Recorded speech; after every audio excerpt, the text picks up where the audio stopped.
Hello, welcome back to another episode of Nobody is Doing It Right, the podcast for those who are uncertain. My name is Kat. I am your self-awareness guide. I am a writer, podcaster, TikToker. I do a little bit of everything. Before we get started on today's topic, for anyone that doesn't know, I offer one-to-one sessions where you can work with me on uncovering your self-awareness struggles. You know, I've spent the last decade, maybe more than that, being an overthinker and really diving deep into my own struggles with self-awareness, into my own self-limiting beliefs, really understanding what it is that drives my behaviors, my maybe unhealthy patterns. And obviously I've worked with a therapist for a lot of that time, which I always recommend therapy as well. But a lot of my content is me sharing my personal experience in a way that I hope resonates with a lot of people who might be struggling in the same way. So if you feel like you really relate to what I'm saying and how I say it and the realizations that I'm coming to, then feel free to book with me and maybe we can have an interesting conversation, get you some clarity on things that you're struggling with. But yeah, so today's episode is actually one where I'm going to be exploring a bit of a new self-limiting belief that I didn't realize I had until very recently. I was watching Jonah Hill's documentary about his therapist. It's on Netflix. It's called Stutz, Stutz. And it's a really interesting documentary. It shows his relationship and dynamic with his therapist. And his therapist is a very interesting man, and he has some really interesting tools when it comes to therapy and personal development. And throughout the documentary, you can actually practice, like do some of the tools and work with some of the tools that the therapist recommends. So I did that. I was like, you know what? I'm going to watch this documentary and I'm also going to participate while I'm watching it. And doing just one of those tools, and for anyone that's seen it already, it's the Part X tool, really helped me uncover something very deep within me that I didn't realize was there. Now, I knew something similar to it was there. I've known that this exists in some form already, and I've been dealing with it. But I find that a lot of the time when we struggle with certain beliefs, sometimes they can manifest or show themselves in a very surface level way. They might appear to be something else that isn't as deep as the actual root of the issue. So for a long time, I didn't realize that this is something I struggled with. But the thing that I realized I was struggling with is the deep, deep belief that I don't matter. And this was really interesting because in this part of the documentary, this tool and how to explore it, is about talking to your inner child and asking them what they need, tapping into a time in your life where you might have rejected your inner child or abandoned them in some way. Again, you'll have to do it for yourself to really get it, but it is about inner child work. And one thing that my inner child communicated to me was that she felt like she doesn't matter. And that's really interesting because those words have never come to mind before, which is so interesting to think about. I've struggled often with feeling unintelligent.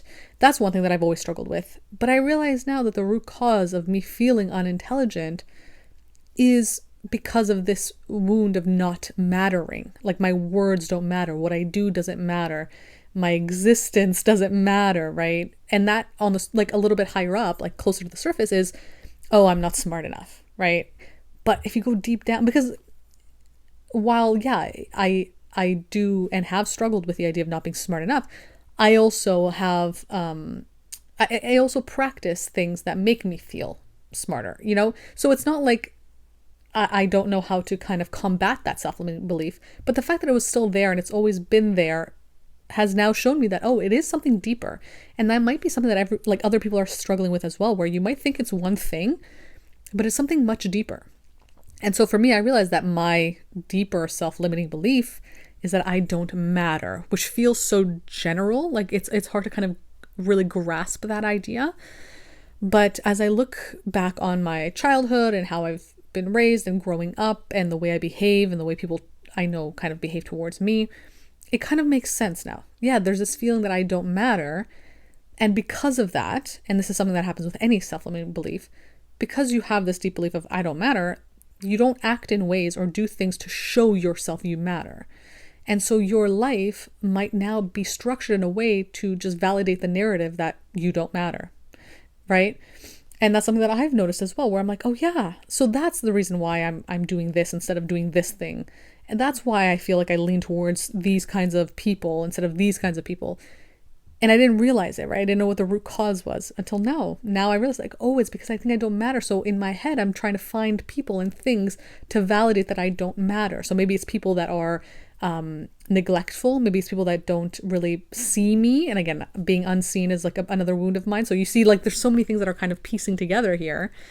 Maybe I lean towards careers or opportunities or whatever that aren't truly within the realm of what I think I'm good at or valuable at, because it doesn't matter, because I don't matter, so I'll just lean to whatever job will take me or opportunity would take me, that wouldn't allow me to actually flex the mental muscles that I know I'm good at. You know what I mean? It's very fascinating. And it really, it's something that I've been really exploring now for the last 2 weeks. Okay, if I believe that I don't matter, which I'm sure many other people also have this inner wound, how do I start showing myself that I matter, right? Because the whole point of this now is like you uncover this self-limiting belief and you have to work with it to change it, to really do the opposite of what you normally do in order to combat it and not have that belief anymore, right? And it really is just about changing the behaviors, changing the patterns to start proving to yourself the opposite of what you currently believe, right? So for me, it's been, okay, Kat, we've realized that we feel like we don't matter, which makes us then do things that validate the narrative that I don't matter, things that aren't aligned with who I actually want to be, like the kind of person I really want to be. Self-sabotage comes into play as well. So how do I convince myself that I matter, right? How does anybody convince themselves that they matter? It really is as simple, I'm realizing now, and I know I say simple, but when you look at it objectively, it's simple, but when you're in it, it's obviously easier said than done. But objectively speaking, you have to just do things that you think someone who matters would do, right? Someone who's valid, only they're allowed to do these things, whatever that is that comes to mind for you, because it'll be different for everybody, right? Whatever it is that you think someone who matters would do, again, if you struggle with this wound, you have to start doing those things now. You have to start pushing yourself to do those things despite the discomfort you're going to feel because, well, I don't matter, so I shouldn't be doing this. Like, this isn't right for me to do because I'm not the kind of person that matters. It's like you have to do that thing now. And the reason that I like to really highlight all these specific things that might be going on in your head, in your psyche, is because the moment you see it, you can now see it objectively. And it's so much easier that when you see it objectively, you can actually start taking action because it's no longer so like deeply like wound within you that it's hard to like separate from your objective perspective, if that makes sense. So now that I see this, now that I can truly see it, I can hold, oh, I don't matter, therefore I'm doing things that make me feel like I don't matter. Now it's so much easier to be like, okay, so that's a thing that I would do that would make me feel like I matter. So let me just do that. It's easier to see it objectively. So that's why I love just the practice of self-awareness. I love journaling. I love diving deep into these things because once you see them, it's so much easier to now take action in whatever direction you want to take it in, right? And that's why I always encourage any kind of mindfulness, self-awareness practices. And I know it's overwhelming at times and it's almost like, when does it end? Does it ever end? I don't think it does, but I think the more you do it, the better you get at really uncovering these things. And when you start uncovering them and seeing them, you kind of build a bigger picture of who you are and your life and how things unfold for you, right? It's like putting all the pieces of a big puzzle together. You can actually see it. And yeah, like you might not be able to change everything, but at least you see it. At least it's no longer this like invisible force that's wreaking havoc in your life. You're seeing it and you're like, okay, yeah, I'm still struggling with this. I'm trying to work on it, and then also practicing self-acceptance and forgiveness, of course. But this thing that I do see, I know I can work on that. So let me start trying to work on that. The other thing, I see it, but right now is not the time to work on it. That stuff is great. That stuff is so powerful. So yeah, if you struggle with the wound that you don't matter, it's about incorporating things that you think only someone who matters would do. So for me, my biggest wound is that I don't matter, and it's tied into the idea of not being smart enough. And it's very much triggered by the fact that I've leaned more into this kind of work. And because of that, I've had to really push myself out of my comfort zone, which first started a year ago with simply just posting online, because for so long I was like, why would I post? I don't matter. What I say doesn't matter. Nobody's going to listen to me, and that was like that wasn't like a conscious thought. That was very deeply rooted within me. But then once I started posting, so I kind of lowered the stakes for myself. I said, okay, I'll just post to get myself out there, show off my creative writing, because that's kind of what I thought I wanted to lean into. It was like a safer option at the time, less vulnerable in a sense. Once I started posting and I started doing the thing that would prove to me that I matter, oh, guess what? I was actually validated in feeling like I mattered, because people started responding positively to the things I was saying. It resonated with people. So, oh, look, we do have an impact on the world. People do actually care. So it really is just about doing that thing that you think only a person who matters would do. And that could be different for everybody, right? It could be as simple as waking up at 7 a.m. in the morning. No, only important people, only people who matter wake up that early, because they have busy lives that they have so many goals that they want to accomplish and achieve. I'm not somebody who does that, so I'll just sleep until noon, right? And that's not to say there's any like moral high ground or whatever when it comes to sleeping in or not sleeping in. That has nothing to do with it. It's just about, for you, what these actions mean, what they signify about your worth, your value, and your importance. If you have these goals that you want to achieve and they take time out of your day to do them, then yes, logically speaking, you would need more time. So that might mean that, yeah, you want to wake up earlier. But if you're holding yourself back from waking up earlier because you think you don't matter, because only people who matter should be able to achieve these goals, then you can see right there that the action you need to take to make yourself feel like you matter is to just wake up at that time that you feel like you need to wake up at, right? But that can apply to literally anything. Whatever it is for you that makes you feel like you don't matter, whatever specific wound is there, you'll have to do that thing that proves to you that you matter. And sometimes when I try to do this kind of inner work for myself or for people that I work with, like one-to-one clients, I think what really helps is to create a character, right? To look at yourself as, okay, right now I'm the character of someone who doesn't matter. And the character that I'm playing right now is someone who does this stuff and does this and leans towards these kinds of people and allows this to happen to them, right? It's kind of like a character study. So let me now build the character of somebody who does matter. What would they be doing? What would their life look like?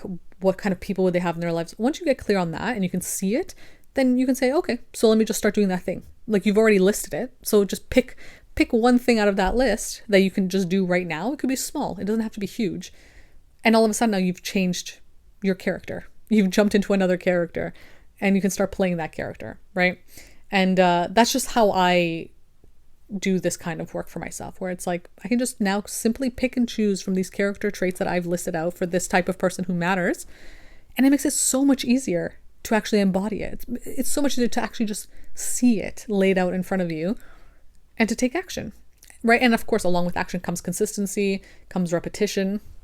But I think the first step is recognizing it and then just picking the one thing that you need to do, picking that one new character trait and just start incorporating that into your life. So yeah, I wanted to share this. I hope this could be valuable for anybody else who might be struggling with the idea of that they don't matter. Maybe if you didn't even realize you don't matter, this kind of opened your eyes a little bit to it, hopefully. And yeah, if you feel like this is something you struggle with and you want to really dive into it and really get clear on, okay, what is it that makes me feel like I don't matter? What are the things that would make me feel like I do matter that I need to start doing? Because of course, everybody's experience, everybody's life is very different. Feel free to book with me. We can definitely work through these together and kind of come to some sort of awareness for you and create some tools that you can start using to be able to get a bit more clear on what you need to do moving forward to feel like you matter more, so that you can actually cultivate a life that is fun for you and enjoyable for you, because ultimately that's the point of life. It should be fun, provided you're not hurting anybody, of course. But yeah, I hope this episode was interesting, and I will be back again with another one next week.